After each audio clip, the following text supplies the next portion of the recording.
ঢাকার হাতিরঝিল ব্রিজ এখন royal district নোয়াখালীতে। তো কোথায় এই ব্রিজ, কিভাবে যাবেন, যেতে কত টাকা খরচ হতে পারে, কতক্ষণ সময় লাগতে পারে, বিস্তারিত সকল তথ্য নিয়ে থাকছে আজকের ভিডিও। হ্যালো গাইস, কেমন আছেন সবাই? আশা করি সবাই অনেক ভালো আছেন। আপনাদের দোয়া ভালোবাসায় আমি অনেক ভালো আছি। তো আজকে চলে এসেছি বাংলাদেশের রয়্যাল ডিস্ট্রিক্ট নোয়াখালীতে হাতিরঝিল ব্রিজ দেখার জন্য। এবং আপনারাও আমার মতো এই হাতিরঝিল ব্রিজটি দেখতে হলে প্রথমে চলে যেতে হবে দত্তরহাট বাজারে। তারপর দত্তরহাট বাজারের গরু বাজারের রাস্তা ধরে বেশ কিছুটা সামনে গেলেই পাঠাও কুরিয়ার হাবের পাশের গলিতে করে কিন্তু আপনারা সোজা বরাবর চলে গেলে একটা রেল রাস্তা দেখতে পাবেন। আর সেটা ক্রস করলেই কিন্তু নোয়াখালীর যেই ব্রিজটি রয়েছে, মানে হাতিরঝিল ব্রিজটি, সেই ব্রিজটি কিন্তু আপনারা দেখতে পাবেন। মূলত কিন্তু এই জায়গাটির নাম হচ্ছে পাথরঘাটা ব্রিজ এবং বর্তমানে এটাকে কিন্তু সবাই নোয়াখালীর হাতিরঝিল বলেই চিনে। এবং আমরাও আজকে চলে আসছি কিন্তু গাইজ আপনাদেরকে হাতিরঝিল এবং এই হাতিরঝিলের আশেপাশের সৌন্দর্য দেখানোর জন্য। চলুন একটু আকাশ থেকে এখন আপনাদেরকে সম্পূর্ণ বৃষ্টি দেখাই। এই বৃষ্টি মূলত একটি খালের উপর নির্মাণ করা হয়েছে, যে খালটি ধরে হয়তোবা নোয়াখালীর পানি নিষ্কাশনের কার্যক্রমগুলো পরিচালনা করা হয়ে থাকে। তাছাড়া এই রাস্তাটি তেমন শহরের ব্যস্ততম কোনো রাস্তা নয়, যার কারণে বেশিরভাগ সময় এই বৃষ্টি কিংবা এই রাস্তাটি খুব ঠান্ডাই থাকে কিংবা মানুষজন খুব অল্প সংখ্যকই চলাফেরা করে থাকে।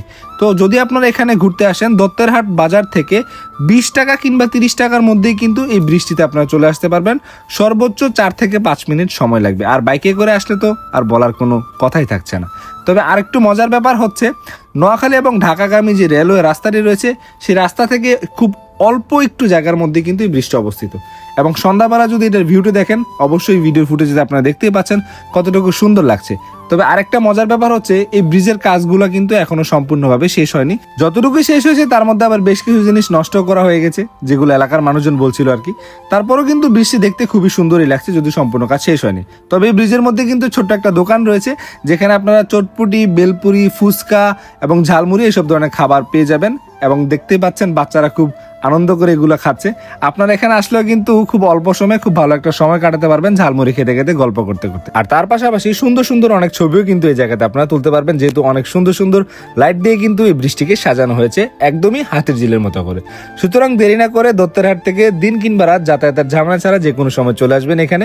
আর এলাকাবাসীকে বলবো, এই ব্রিজের সৌন্দর্যটা আপনারা সুন্দর করে বজায় রেখে ধরে রাখবেন। তো দেখা হচ্ছে নতুন কোনো ভিডিওতে। আজকে এ পর্যন্তই। ধন্যবাদ সবাইকে, ভালো থাকবেন সবাই। যদি ভিডিওটা ভালো লেগে থাকে তাহলে অবশ্যই আমাদের পেজে এবং ইউটিউব চ্যানেলে লাইক এবং সাবস্ক্রাইব করে পাশেই থাকবেন। এবং আপনার মূল্যবান মতামতটুকু কমেন্ট বক্সে অবশ্যই লিখে যাবেন যে ভিডিওটা আপনার কেমন লেগেছে।